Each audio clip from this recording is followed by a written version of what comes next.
بسم اللہ الرحمن الرحیم۔ قومی لوط، جن کے نامہ اعمال میں ایک ایسی خوفناک اور وحشتناک برائی تھی جو ان سے پہلے خدا کی زمین پر کسی نے سر انجام نہیں دی تھی۔ یہ اس دھرتی پر خدا تعالیٰ کی سب سے بڑی نافرمان اور سرکش قوم تھی۔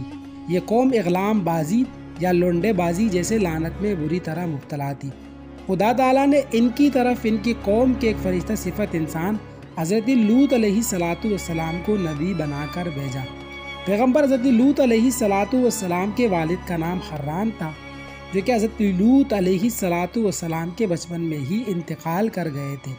ناظرین، آپ کے لیے شاید یہ بات قابل تعجب ہو کہ حضرت لوط علیہ السلام اللہ تعالیٰ کے لاڈلے پیغمبر سیدنا ابراہیم علیہ السلام کے بھتیجے تھے، اور آپ علیہ السلام کے لیے اعزاز کی بات یہ ہے کہ حضرت ابراہیم علیہ السلام نے آپ کو اپنا بیٹا بنا کر پالا پوسا تھا۔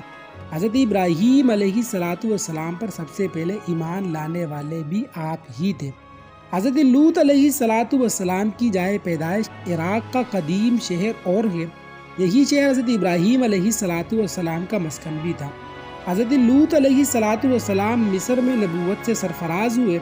حضرت لوط کا رنگ سنہرا اور قد درمیانہ تھا، آنکھیں سیاہ اور بڑی بڑی تھی، پیشہ زراعت اور کاشتکاری تھا۔ ناظرین، قرآن مجید میں قومی لوط کا ذکر 17 مرتبہ آیا ہے۔ قومی لوط کا مسکن شہری سدوم اور امورہ تھا، جو کہ بحر مردار کے ساحل پر واقع تھا، اور قریش مکہ اپنے شام کے سفر میں برابر اسی راستے سے آتے جاتے تھے۔ یہ علاقہ 5 اچھے بڑے شہروں پر مشتمل تھا، جن کے نام سدوم، امورہ، ادومہ، سبویم اور زور تھے۔ ان کے مجموعے کو قرآن کریم نے متفقہ اور متفقات یعنی الٹی ہوئی بستیوں کے الفاظ میں کئی جگہ بیان فرمایا ہے۔ سدوم ان شہروں کا دارالحکومت اور مرکز سمجھا جاتا تھا۔ ناظرین، جب حضرت لوط علیہ السلام اردن کے پاس جہاں سدوم اور امورہ کی بستیاں تھیں وہاں آ کر رہائش پذیر ہوئے تو اللہ تعالیٰ نے انہیں اہل سدوم کی ہدایت کے لیے نبی بنا کر بھیجا۔ یہاں کے بندے فواحش اور بہت سے گناہوں میں مبتلا تھے۔ دنیا کی کوئی ایسی برائی نہیں تھی جو ان میں موجود نہ ہو۔ یہ انتہا درجے کی بے حیا اور بے شرم مخلوق تھی۔ مفسرین کرام نے لکھا ہے کہ یہ قوم مسافروں پر ڈاکے ڈالتی تھی، بڑی مجلسوں میں ایک دوسرے پر تھوکنا اور پیچھے کے راستے سے بڑی مجلسوں میں ہوا خارج کرنے کا مقابلہ کرنا اور اس جیسی دیگر بے شرمیوں کے کاموں میں بری طرح مبتلا تھی۔ ان سب برائیوں کے ساتھ ساتھ یہ قوم ایک خبیث عمل کی موجود بھی تھی، وہ یہ کہ اپنی نفسانی خواہشات پوری کرنے کے لیے عورتوں کے بجائے لڑکوں سے اختلاط رکھتے تھے۔ دنیا کی قوموں میں اس عمل کا اب تک کوئی رواج نہیں تھا۔ یہی وہ بدبخت قوم تھی جس نے اس ناپاک عمل کو شروع کیا تھا، اور اس سے بھی زیادہ بے حیائی یہ تھی کہ وہ اپنی اس بدکرداری کو عیب نہیں سمجھتے تھے، بلکہ کھلم کھلا فخر کے ساتھ اس کو کرتے رہتے تھے۔ ان حالات میں حضرت لوط علیہ السلام نے اس قوم کو ان کی بے حیائیوں اور برائیوں پر ملامت کی اور شرافت و طہارت کی زندگی کی طرف رغبت دلائی، اور ہر ممکن طریقے سے نرمی اور پیار سے انہیں سمجھایا اور نصیحتیں کی، اور پچھلے قوموں کی بدعمالیوں کے نتائج اور ان پر آئے ہوئے عذابات بتا کر عبرت دلائی، لیکن ان پر کوئی اثر نہ ہوا، بلکہ الٹا طنز کرتے ہوئے یہ کہنے لگے، یہ بڑے پاک باز لوگ ہیں، ان کو تو اپنی بستی سے ہی نکال دو، اور بارہا سمجھانے کے بعد یہ کہنے لگے، ہم تو نہیں مانتے، اگر تو سچا ہے تو ہم پر اللہ کا عذاب لے آ۔ ادھر یہ ہو رہا تھا اور دوسری جانب حضرت ابراہیم علیہ السلام کے پاس اللہ کے فرشتے انسانی شکل میں آئے۔ ابراہیم علیہ السلام نے انہیں مہمان سمجھ کر ان کی تواضع کرنا چاہیے، لیکن انہوں نے کھانا کھانے سے انکار کر دیا۔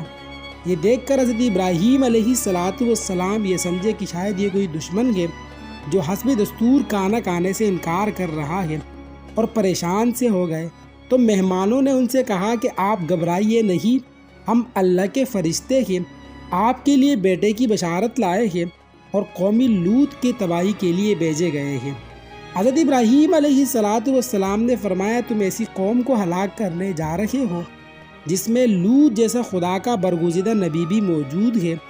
تو انہوں نے آگے سے جواب دیا کہ ہمیں معلوم ہے، لیکن اللہ کا یہی فیصلہ ہے کہ قوم لوط اپنی بے حیائی اور فواحش پر اصرار کرنے کی وجہ سے ضرور ہلاک ہوگی، اور لوط علیہ السلام اور ان کا خاندان اس عذاب سے محفوظ رہے گا، سوائے لوط علیہ السلام کی بیوی کے کہ وہ قوم کی حمایت اور ان کی بدعمالیوں میں شرکت کی وجہ سے عذاب میں مبتلا ہوگی۔ ناظرین، یہ فرشتے حضرت ابراہیم علیہ السلام کے پاس سے روانہ ہو کر سدوم پہنچے اور حضرت لوط علیہ السلام کے یہاں مہمان ہوئے، اور یہاں یہ فرشتے خوبصورت اور نوجوان لڑکوں کی شکل میں تھے۔ حضرت لوط علیہ السلام نے ان کو دیکھا تو بہت پریشان ہوئے کہ اب نہ جانے قوم ان کے ساتھ کیا معاملہ کرے گی۔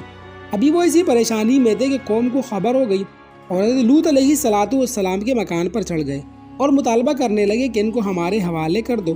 حضرت لوط علیہ السلام نے انہیں بہت سمجھایا لیکن وہ نہ مانے، تو انہوں نے سخت پریشانی میں کہا۔ اس کو اللہ تعالیٰ نے قرآن کریم میں بھی ذکر کیا ہے کہ کاش میں کسی مضبوط سہارے کی حمایت حاصل کر سکتا۔ ناظرین، حضرت لوط علیہ السلام کی یہ بے بسی خدا تعالیٰ کی بارگاہ میں پہنچی، اور مفسرین کرام نے لکھا ہے کہ اس کے بعد اللہ تعالیٰ نے پھر کسی بھی پیغمبر کو کسی کمزور خاندان میں پیدا نہیں کیا۔ ہمارے نبی صلی اللہ علیہ وسلم کی مثال بڑی واضح ہے کہ آپ کا جو زمانہ تھا اور آپ جس ماحول میں پیغمبر بنا کر بھیجے گئے تھے، وہاں کتنے بڑے طاقتور قسم کے لوگ تھے جو کہ آپ کی جان کے در پہ تھے اور آپ کے سخت ترین مخالف تھے، لیکن وہ آپ کو کوئی نقصان اس وجہ سے نہیں پہنچا سکتے تھے کہ آپ کا خاندان مضبوط تھا۔ فرشتوں نے ان کو پریشان دیکھ کر کہا، آپ گھبرائیے نہیں، ہم انسان نہیں ہیں بلکہ اللہ تعالیٰ کی طرف سے بھیجے ہوئے فرشتے ہیں اور ان لوگوں کے عذاب کے لیے نازل ہوئے ہیں، آپ راتوں رات اپنے خاندان سمیت یہاں سے نکل جائیے۔ تو فرشتوں کے پیغام کے بعد لوط علیہ السلام اپنے خاندان سمیت بستی سے نکل کر سدوم سے رخصت ہو گئے، اور ان کی بیوی نے ان کی رفاقت سے انکار کر دیا اور یہی رہ گئی۔ جب رات کا آخری پہر ہوا تو عذاب شروع ہوا۔ سب سے پہلے ایک سخت ہیبت ناک چیخ نے ان کو تہو بالا کر دیا، پھر ان کی آبادی کو اوپر اٹھا کر زمین کی طرف الٹ دیا گیا، اور پھر اوپر سے پتھروں کی بارش نے ان کا نام و نشان مٹا دیا، اور گزشتہ قوموں کی طرح یہ قوم بھی اپنی سرکشی کی وجہ سے اپنے انجام کو پہنچی۔ ناظرین، مفسرین کرام نے حضرت لوط علیہ السلام کے قصے میں ایک بہت بڑی عجیب بات لکھی ہے کہ حضرت لوط علیہ السلام کی قوم لونڈے بازی اور اغلام بازی کی جس لعنت میں مبتلا تھی، یہ فعل اللہ تعالیٰ کو اتنا ناپسندیدہ تھا کہ اللہ تعالیٰ نے عذاب دینے والے فرشتوں کو حکم دیا تھا کہ اس قوم کو سخت سے سخت عذاب دیا جائے۔ چنانچہ لکھا ہے کہ جو فرشتے عذاب پر مامور تھے، انہوں نے اس قوم کی بستیوں کو زمین سے اٹھایا اور وہ اسے اتنی اونچائی پر لے کر گئے کہ آسمانی مخلوق نے ان بستیوں کے جانوروں کی آواز تک سن لی، اور پھر وہیں سے ان فرشتوں نے ان تمام بستیوں کو الٹ کر زمین پر پٹخ دیا، اور اس کے بعد یہ پوری قوم نیست و نابود ہو گئی۔ اور صرف اتنا ہی نہیں بلکہ اس کے بعد اللہ تعالیٰ نے آسمان سے اس قوم پر پتھروں کی بارش کر دی، جس کے بعد یہ قوم صفحہ ہستی سے مٹ گئی۔ ناظرین، آپ کو یہ بات سن کر شاید عجیب لگے، لیکن ایک تلخ حقیقت آپ کی خدمت میں یہ بھی عرض کرتے چلے کہ ہماری امت میں، ہمارے نبی صلی اللہ علیہ وسلم کی امت میں بھی یہ برائی بہت زیادہ عام ہوتی جا رہی ہے۔ ضرورت اس بات کی ہے کہ ہم حضرت لوط علیہ السلام کے قوم پر آنے والے عذاب سے عبرت حاصل کریں اور اپنے لوگوں کو نصیحت کریں اور انہیں اس عذاب، اس برائی میں مبتلا ہونے سے بچائیں۔